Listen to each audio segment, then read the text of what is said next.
ओम दुम दुर्गाय नमः। नमस्कार दोस्तों, आप समस्त श्रोतागण का आपके YouTube चैनल जीवन अमृत पर हार्दिक अभिनंदन है। आज की वीडियो में हम बात करने वाले हैं दुर्गा अष्टमी और नौमी तिथि कब पड़ रही है, आपको कन्या पूजन का समय क्या है, आपको कन्या पूजन में किन सावधानियों को बरतना है, कन्या पूजन किस प्रकार से करनी है, समस्त जानकारी आपको एक ही वीडियो में दी जाएगी।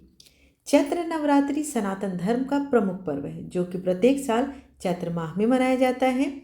इस साल चैत्र माह के जो महीना है वो 30 मार्च 2025 से शुरू हो रहा है चैत्र नवरात्रि, और 6 अप्रैल 2025 को रामनवमी के दिन इसका समापन होगा।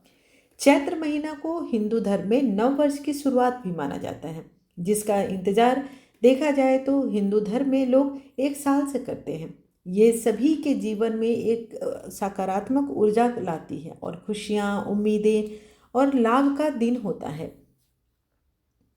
इस दिन देवी की भव्य पूजा अर्चना के साथ साथ कन्या पूजन करने का भी विधि विधान होता है।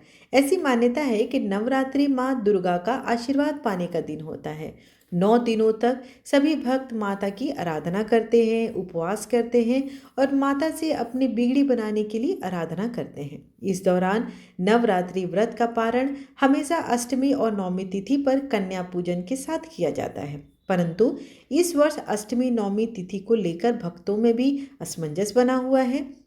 अष्टमी तिथि इस बार चैत्र माह के शुक्ल पक्ष की अष्टमी तिथि की शुरुआत 4 अप्रैल 2025 को रात 8:12 पर होगी। वहीं तिथि का समापन 5 अप्रैल को 2025 रात 7:26 पर होगी।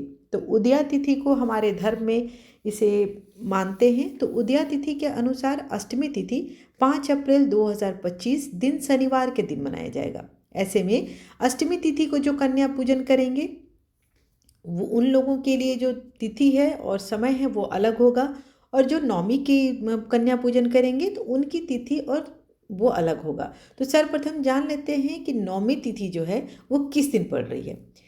5 अप्रैल को नौमी तिथि रात 7:26 पर शुरू हो जाएगा और इसका समापन 6 अप्रैल 2025 रात 7:22 पर होगी। ऐसे में उदया तिथि मानकर आप नौमी कब मनाएंगे? 6 अप्रैल के दिन।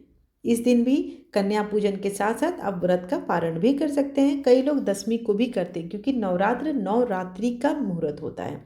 अब जान लेते हैं कि अष्टमी के दिन आपका कन्या पूजन का मुहूर्त क्या है।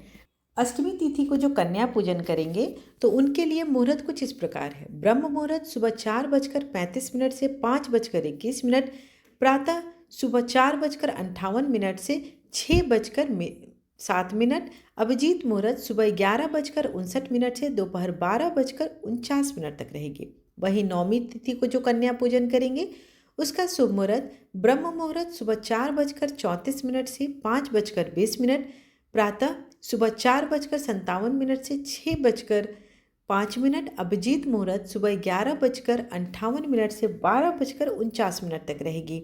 इस दिन आप दुर्गा जी का मंत्र का जो स्तुति है उसका जाप भी करना चाहिए, जैसे कि या देवी सर्वभूतेषु मातृरूपेण संस्थिता, या देवी सर्वभूतेषु शक्तिरूपेण संस्थिता, या देवी सर्वभूतेषु शान्तिरूपेण संस्थिता, नमस्तस्यै नमस्तस्यै नमस्तस्यै नमो नमः।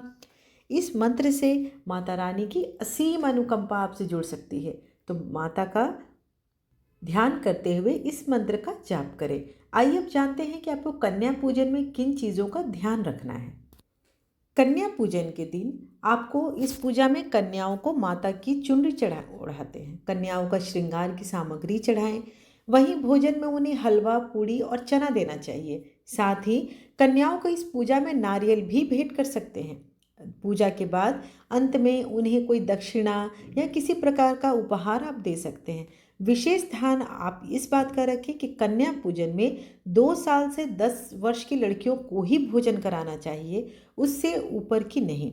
साथ ही अगर आपके घर में नवरात्रि की अष्टमी या नौमी तिथि के दौरान कोई बच्चे का जन्म हुआ है या घर में किसी की मृत्यु हो जाती है, फिर आप पूर्णमासी तिथि पर भी कन्या पूजन कर सकते हैं। वहीं आप अगर कहीं यात्रा कर रहे हैं और अष्टमी नौमी तिथि के दौरान आप नहीं कर पाते हैं तो आप पूर्णिमा के दिन कन्या पूजन। ऐसा माना जाता है कि कन्या पूजन के बाद ही नवरात्रि पूजन का समापन माना जाता है। हिंदू धर्म की मान्यताओं के अनुसार नवरात्रि में कन्या पूजन करने से माता दुर्गा का विशेष कृपा आप और आशीर्वाद आपको प्राप्त होता है और साधक की सर्व मनोकामना पूर्ण होती है। कन्या पूजन जितना ही अच्छा होता है उतना ही इनमें कई नियमों का ध्यान भी रखना पड़ता है।